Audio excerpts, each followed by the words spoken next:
The Florida Podcast Network, the voice of Florida.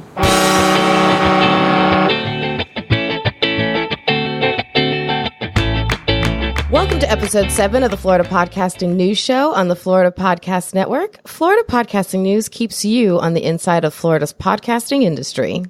On today's episode, we'll congratulate Florida podcasters on some major wins. Then we'll talk about a new service offering independent podcasters a chance to cross-promote.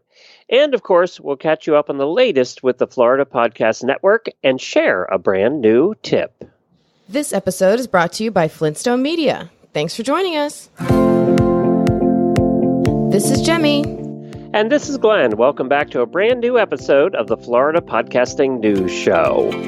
So let's just catch you up on where we've been because we have been all over the place. I mean, my God. So I just recorded at the Cajun Crawfish and Music Festival in Palm Beach Gardens for our next episode of Finding Florida. I mean, our show is so fun because we really do get out and do all kinds of crazy things. But I must say, it felt so weird recording solo.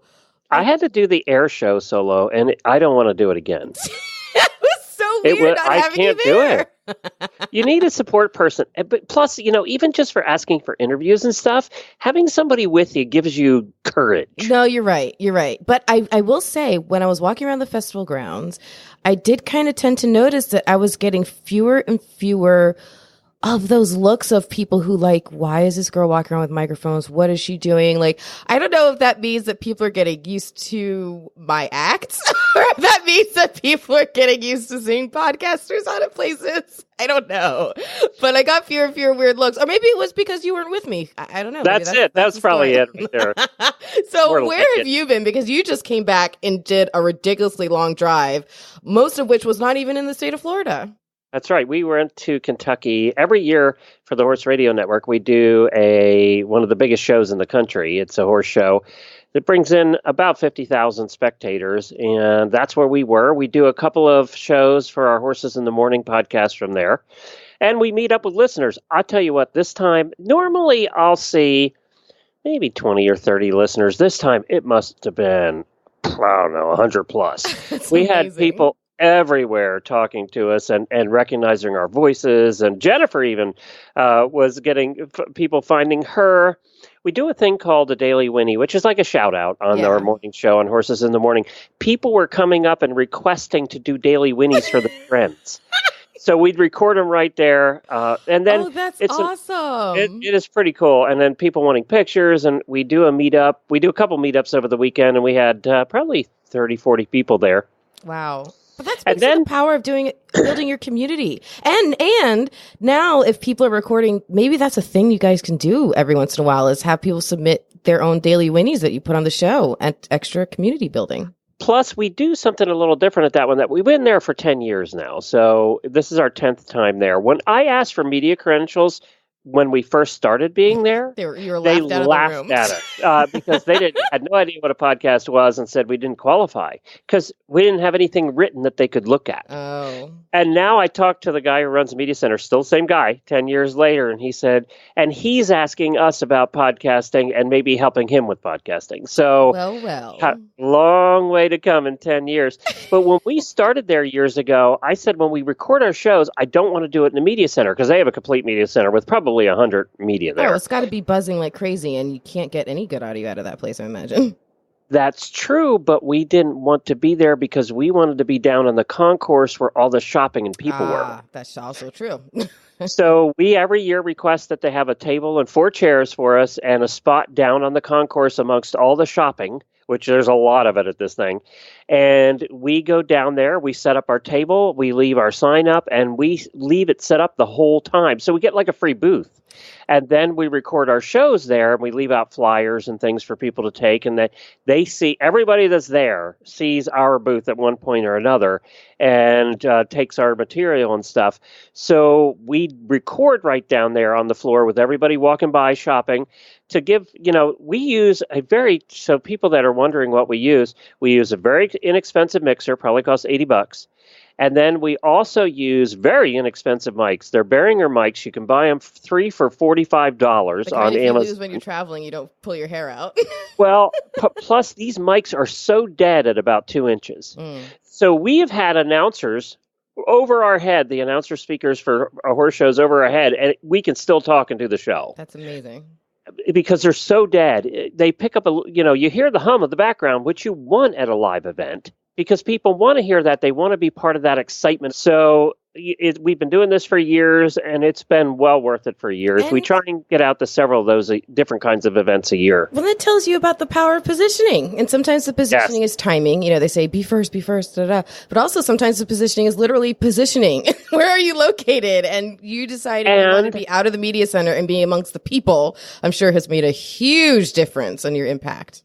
And asking. Yeah. The power of just asking. That's true. In my case, it was demanding 10 years ago. It's very, and really making a nuisance of myself till they agreed to give us media passes. And now on my wall, Jemmy's been here, on my wall, I have a complete rack with all the media passes that we have for various shows. And what is there, about 100 on there? Maybe? Yeah, and I'm literally staring at my pack of badges right now, and it's thick, but nowhere near yours. So, yes. Well, speaking of being demanding, though, I mean, when we decided to put this, you already demanded one show of me with Finding Florida, and then you demanded a second show of me to do with you with Florida Podcasting News, and you also demanded that there's a newsletter with it. So, no, I don't think I demanded all that. I missed that memo, I think. I'm demanding our listeners to go and sign up for it. So the show is released on the 1st and 15th of every month, and the newsletter accompanies it on the 15th. So please go sign up, FloridaPodcastingNews.com. Well, it's time to get into some Florida industry news and events, and this is really, really exciting because the couple of bits of industry news that we have right here in Florida are from friends of ours. And I love when I see great news about our fellow friend podcasters. So I don't know if you saw this, Glenn. I didn't. But our buddy, Danny Pena from Gamertag Radio down in Miami, just hit a massive milestone of 1 million downloads. Wow. Congratulations, Danny. Hands. Well done. I mean, that's huge. I can't even fathom that many. How many, if you had to kind of ballpark, estimate, gross number, what do you think Horse Radio Network has accumulated? Oh. I have no idea. It's probably, I think Horses in the Morning's at 4 or 5 million. Jeez. That's so Horse Radio Network has to be 10? 10, I would, yeah, because I lost track a little. little. I don't know if I'm crying inside at how big those numbers that's are. That's a weekly show. Gamertag has Horses in the Morning's a daily show. That's true. That is true. But yeah, 1 million downloads is just good for him. Amazing. So congratulations to Danny and all the guys over there at Gamertag Radio. And a second bit of congratulations goes out to our friend out of the Tampa Bay area, Kyle Sasser. So what's really neat is we've been seeing this trend, you and I, especially in the last 6 months, of media taking a big interest in podcasting and not just getting into the space, talking about it, right? So we've been contacted by papers, TV stations, and whatnot. And so Kyle announced that he got spotlighted in Florida Realtors Magazine. Now you might be like, why is the podcaster excited about being in the Realtors Magazine? Well, I'll tell you. So his podcast is a really amazing model for business owners who have no idea how to create a podcast that really helps with what they're doing. And a lot of them do it wrong. They might be an accountant who says, "Oh, I have to have a show that talks about tax principles." No, you don't. No, you don't. Here's what Kyle is doing, which is brilliant. So he launched his show about 2 years ago, and the idea for him was to kind of figure out how to funnel it into his real estate business. But his show is all about Tampa Bay. So it's not about real estate and mortgages and it's lending. Not a big infomercial. No, it's not. Which is the mistake most corporate businesses make. You're right. And so instead what he does, he highlights restaurants and food and places and people, things to do and business owners and all that stuff. And all that's allowed him not only to get out into community and literally shake all these people's hands, but now he's a local expert about what's going on in Tampa Bay. And so all of that lends itself really nicely to being able to do what he does at the end of the show. He does like a soft pitch at the end of the episode saying, hey, if there's a pretty good place here to live if you want your own great place. He sounds just like that too. He sounds just like that. But he makes a good point. Kyle's never going to talk to us again after that. So in the article, he's quoted. He says, and this is such a good point. He says people don't really like talking about real estate unless they're actually looking to buy or sell their home. But ask people about the last best meal they've had, and they'll open right up. So that's true. When you talk about, like, for our show, Finding Florida, it's about travel and tourism, but we're not sitting here talking about travel stats. No, right. Would be interesting. We're talking about the things you can go and do. And in doing so, we're meeting all kinds of people, and our listeners are building a trust with them. And it's just, and so for him, it's just a really nice filter into his real estate business. So congratulations to Kyle. I'm so excited for him that he got asked to be featured. So well done. Well done. And that leads us to our third bit of cool. Wait a minute. I have another one. Another what? Another announcement about something cool that's happened on a Florida podcast. No way. I thought I was the only one in the know. What have you got? The Horse Radio Network, twice in the past, has won. There's an organization called the American Horse Publications. It's all the journalists for the horse world. Yeah. And so I got to brag a little. I'm as shocked as everybody else is right now. I was too when I found out. Now I actually pay to belong to it. There's hundreds of members too. It's like 500. So anyway, they have a meeting every year, and they give out awards for best publication, best ad in a magazine, best article. There's like 100 different awards. They had nothing for podcasting when we joined because we were the only ones. Never heard of it. Yeah, exactly. So, but they created one just for us, and now there are other podcasts in the horse world. But we have won it twice now, and I am happy to announce that we are nominated for the third time as the best podcast in the horse world for Horses in the Morning. And it was one of our terrific hosts, Mary Kitzmiller. She hosts one of our episodes every month. Well, she came on to tell us about an adventure she went on to find some wild Mustangs. And it was, she was that girl. It was hilarious. It was tear-jerking. Mary's awesome. Yeah, it was tear-jerking. It was a whole bunch of things wrapped up into one, and that's the one that got nominated, that episode. Gosh. Wait a minute. Congratulations to Mary, too. Wait a minute. I know that at Podfest, the community award was named after you. And now this horse publication people, they built an award for you. Any other awards out there? Be the squeaky wheels, what I say. Just a man things. Like you said, just ask. Just ask. That's hilarious. Well, we're in this box that's very oddly shaped. You're right. We kind of have to, you joke about that, but we kind of have to ask because we have to create these things for ourselves, or nobody's gonna do it. You're right. So, you're right. Yeah. Well, speaking of creating things for ourselves, sometimes we need to create groups for ourselves because somebody has to wrangle in these crazy podcasters all over the state. And so I just want to announce two quick meetups real fast. The first is from the Florida Podcasters Association, run by our buddy Chris Kremitzos.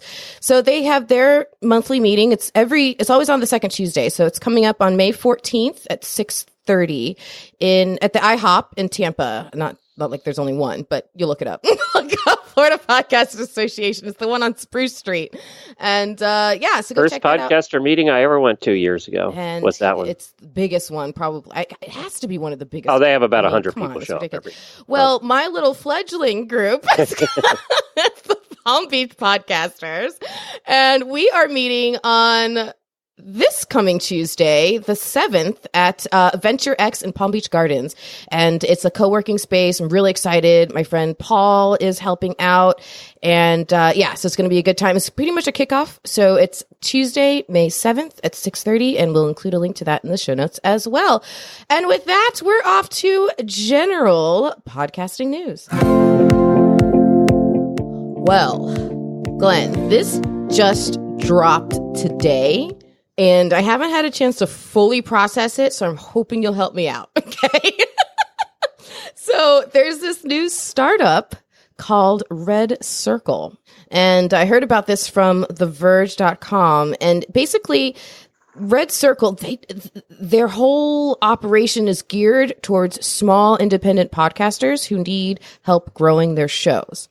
And so the first feature that they've rolled out, and they're starting their services with, is setting up cross promotion. So basically what you can do is you can sign up for their service, and then you can search for their filters or something. You can search for other shows that maybe have similar theme, topic, whatever, and then offer to cross promote each other's podcast.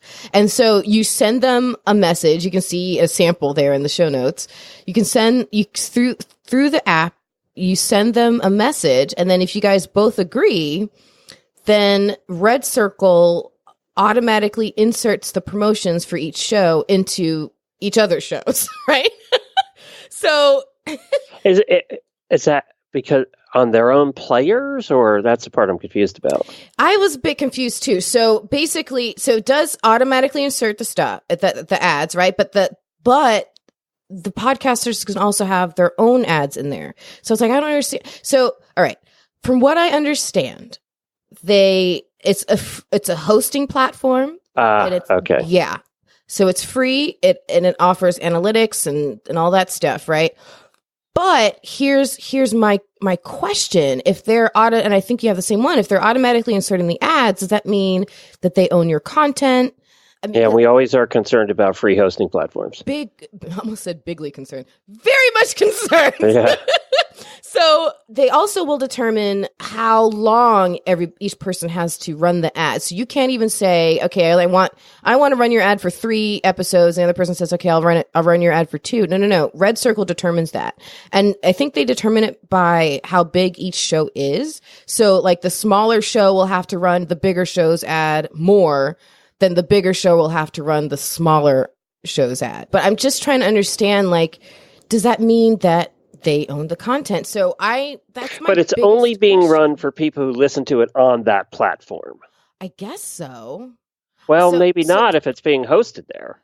See, these are so many questions I have. And again, it comes down to, I think, who owns it? And so Mike Caden, he's the co-founder and CEO. Please call us. We have a lot of questions about this, about your platform. So, I'm not quite understanding. Now, I know that if I sign up for this, I know I have to move my show onto their hosting. Yeah, there you go. So that makes me feel like they're going to claim ownership. And that makes me very nervous as a content creator. So the whole idea of it, what they're saying is that they want to give small independent podcasters the same, like a leg up, right? Because most networks that do cross promotion of shows, they're big. They have ad staff and all these marketing people and blah, blah, blah. The independent podcasters, we don't have any of that kind of stuff. So I get the why, and I completely understand the gap in the system that they're trying to fill. But I'm wondering, number one, again, if they're I don't want to say luring, that sounds negative, but if they're bringing people in and it's not clear whether they're owning the content or not, but also if they're bringing people in as an alternative to building their own network. And if some people are going to opt into that instead of just doing their own thing, and you feel the same way I feel about doing your own thing, owning your own stuff. So if you are looking to cross promote, and instead of looking at a network option, you want to just do these one-off, cross promotion deals, is that really going to which one is going to have the bigger benefit? I know. I totally agree. Well, we're going to hear a lot more about this because one thing podcasters are good at is talking about stuff. Exactly. Yeah. I'm going to be looking at all the Facebook groups and stuff. So, all right. So I want to dive a little bit deeper into the difference between this setup versus a network. Because when you're part of an official network, like Florida Podcast Network, Horse Radio Network, then you have like a home base. And so when people are looking for your kind of content, then they know that your network supplies that kind of a show.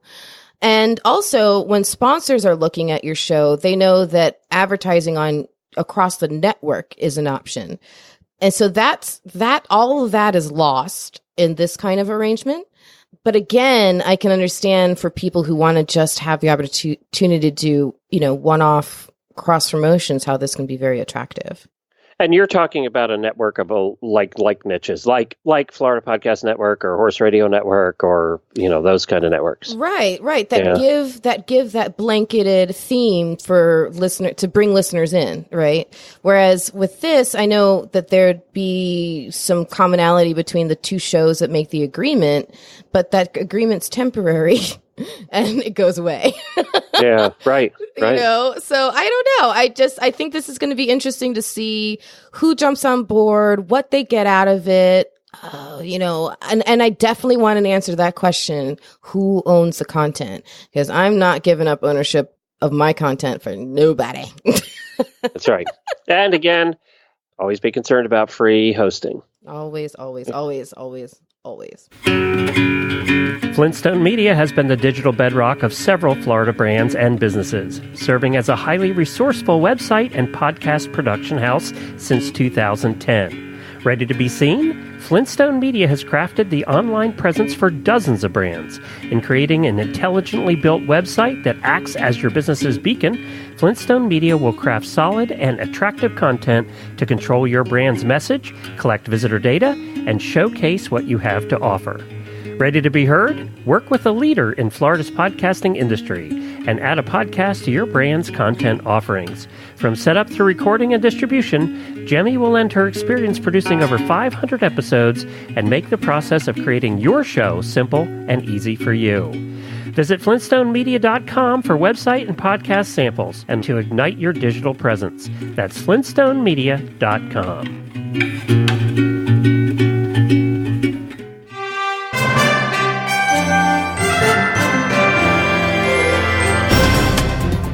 Well, things are getting very exciting over here at the Florida Podcast Network. Our flagship show, the show that our other show, Defining Florida, is headed on its biggest adventure ever. And it's not even just in scale of what we're doing, is it, Glenn? It's big for a whole nother host of reasons. Well, first of all, we have Freedom RVing. They are launching an RV club, kind of like the boat clubs that have been that they've had for years across the country. Freedom Boat Club. And you pay a certain amount, and then up front, and then you pay a certain amount a month, and you can take boats out anytime you want. Well, they're trying that model with RVs, and they're just launching it, and they saw our show as an opportunity to help get the word out. So they're giving us an RV, letting me drive it, not Jemmy, because they know her driving record. What? I'm driving it. Excuse me. You wouldn't be able to reach the pedal. Whatever. I used to drive an ambulance in college. How quickly you forget? So we're taking this. Now you know what it's like going on our trips together. So we're going out for 4 days on the Gulf Coast in southern Florida, out to Fort Myers and things like that. Well, we also are trying a new model this time, and we're getting much more aggressive than we have in the past on getting local media to cover our adventures as we're coming through town. And we've gotten a couple of newspapers already signed on to do articles. We're waiting to hear back now from a couple of the TV stations. And so and again, this is our theme of this episode. We just asked. We sent emails out and asked. It's true. We also got we also contacted local people in the area to get the media list, and we just contacted everybody on the list and just asked. And by the way, they're responding. Major shout out to getting that list, because that list was incredible. But yeah, so far, Fort Myers Beach Observer has interviewed us. The Island Sandpaper has reached out to us. And not only that, but because our last stop is in Fort Myers Beach, we're going to be stopping by our sister show, Beach Talk Radio. And they do a live show every Saturday morning from Pete's Time Out there right on the beach. And it's on Facebook. It's on Facebook Live. And so we're actually going to be stopping by and hanging out during their show, which is going to be extra exposure for our show, for the network, and for them too. So it's just super exciting how big this adventure is. You know, I think we've done so much work over the last year plus building up this show, its contacts, its reputation across the state. And now is the time for us to strike and just hit it out at the park. And I feel it. Do you feel it, Glenn? Yep. And again, we're just asking. Just asking. It's really that simple. Now, all of that, for fellow podcasters know, takes time. That's the one thing this is going to cost you. It won't cost you any money to ask, but it takes time. So contact every publication out there right now is looking to do stories about podcasting. Mm-hmm. Contact where you live, your local newspapers, your local TV. They're probably looking for stories, and true. You're right there in their neighborhood. It's absolutely true. And speaking of asking, one thing we're asking for, in addition to all that, is for roaming reporters. So now in Finding Florida, we are sending out the invitation to come one, come all, fellow podcasters, listeners, friends, whatever. If you live in Florida and you're out and about doing some fun things, record a review, a segment for us, and you can send it in and actually become part of the Finding Florida podcast episode. And so just anybody can contribute. Like it's really just simple. Just send us your name, where you're from. If you're already a podcaster, then tell us the name of your show. And of course, tell us the kinds of things that you're into. What do you like to do? And what do you usually end up going outside and checking out in your backyard? Hopefully not just the grass and trees, but more than that. And you can take all that and email me, JAIME @FloridaPodcastNetwork.com.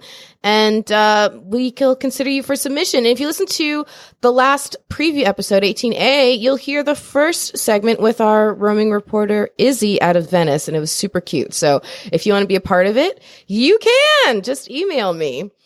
And another really, really cool thing about the network. So I was so excited. I was playing around with some numbers, looking at them. And, we say, don't get too caught up in stats. Your downloads this, your downloads that. You don't want to check them every single day. You can go insane. Well, I am so happy I checked stats the other day, because it now turns out that we have an official track record of helping independent podcasters increase their downloads, and not just a little bit. Okay. I did a test across 8 episodes, what they looked like before a show joined us and what they looked like after a show joined us. Can you guess how much their downloads increased? I have no idea, but I'm waiting to hear, because I don't know this yet. It better be good, because I'm building this up like crazy. I guess you are. Yes, by 282% in just the first 8 episodes. It's like a clear line in the sand too. Unbelievable. So I'm so jazzed. We work really, really hard whenever someone comes into our fold to help them grow their show, gain exposure, gain contacts. And, we take it very seriously, what we're trying to do with the Florida Podcast Network. And so to see a show have its downloads increase by that level in just 8 episodes was astounding. Absolutely astounding. And one of the things that we do when we bring shows into our fold is we share tips like crazy. We share our experiences and what we've learned. And that's also what we're doing with this show in general for all of you. And we have a really solid tip this time. This is actually something that I shared. I think it was when I was part of the geolocal panel at Podfest that this came to mind. So people are asking, how much should they charge for their ads? And that's the question I have gotten the most over the last 10 years. Yes. Absolutely. And I've had it. I've had it too for my own network. 100%. And so you got to flip your perspective. Don't think about how much should you charge. Think about it instead of how much are advertisers already paying.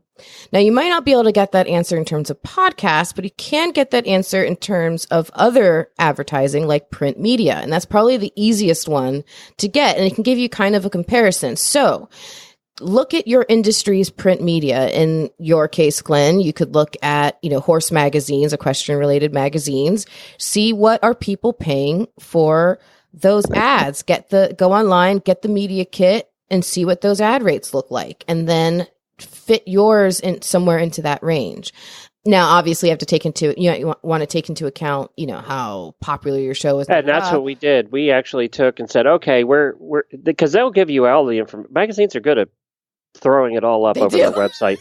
So they'll give you how many what the distribution is, subscribers, all that. And we said, well, we have about a quarter of that, so we'll charge a quarter. Right. And that's what we did. Right. But then we went out and advertised that we only charge a quarter of what the magazine does. That's very smart. And so for Florida-based podcasts, like geolocal-based podcasts, anywhere you are, you can look at the magazines that are local to your area. So when we are pricing advertising for Florida Podcast Network, we'll look at the media kits for local magazines and publications. Or if you're in Philadelphia, look at the ones in Philadelphia. So if you're a sports podcast, look at sports magazines, et cetera, et cetera. You catch my drift. And so that's just my tip for this episode. If you're looking to figure out how much do you price your ads for, that's a great place to start. And we really, really, really need to do a better job of spreading that message because, and this is true no matter what industry you're in. If you're, a freelance writer, if you're an artist, if you're a DJ, if you don't price yourself well and give value to what you're doing and what you're offering, that affects everybody. It brings everybody's prices down. But if you value what you're offering and you don't cheapen it, then it keeps everybody's prices up. So please, everybody go out there and figure out what you should be charging for ads, and that's something that makes sense for the industry that you are serving. And I wanted to remind everybody before we wrap today's show that if you missed episode 6, we had a bonus episode featuring Tony Garcia, who is a radio guy, a radio executive. That's one you don't want to miss. Yes. If you haven't listened to that one yet, go back and take a listen. It was a fascinating interview about radio coming into podcasting. And as independent podcasters, do we have to worry about that? We don't do too many full-length, long interviews. We actually don't on this show. Right. But this one was one that just every bit of it was juicy and gold. It was just such a good interview. And it's rare that you can get an executive to open up like he did. Right. And he talks about radio getting into podcasting space, what that looks like for independent podcasters, what their motivations are, how they're doing it, what the options are for us. There's so much meat there. So yeah, you're right. Go back and listen to episode 6 for sure. For more updates on all of this and other news, plus details and show notes about today's show, go to floridapodcastingnews.com. You can find details on the show notes about today's episode, plus sign up to receive the newsletter that accompanies this podcast. And we'd really love your feedback. Just join us in our closed Facebook group. It's exclusively for fans like you of Florida Podcast Network shows. And it's called FPN Insiders. So just search for it on Facebook and you can join the fun, leave us comments, suggestions, yell at us, whatever you want to do. We look forward to meeting you in there. And if you have any podcasting news to submit to the show or to our newsletter, if you want to be spotlighted or what have you, please email either Glenn, GLENN at floridapodcastnetwork.com or me, Jemmy, JAIME at floridapodcastnetwork.com. Many thanks to this week's sponsor, Flintstone Media, and be sure to visit all the great shows on the Florida Podcast Network. You can find them at floridapodcastnetwork.com. Until next time, thanks for hanging out on the inside of Florida's podcasting industry.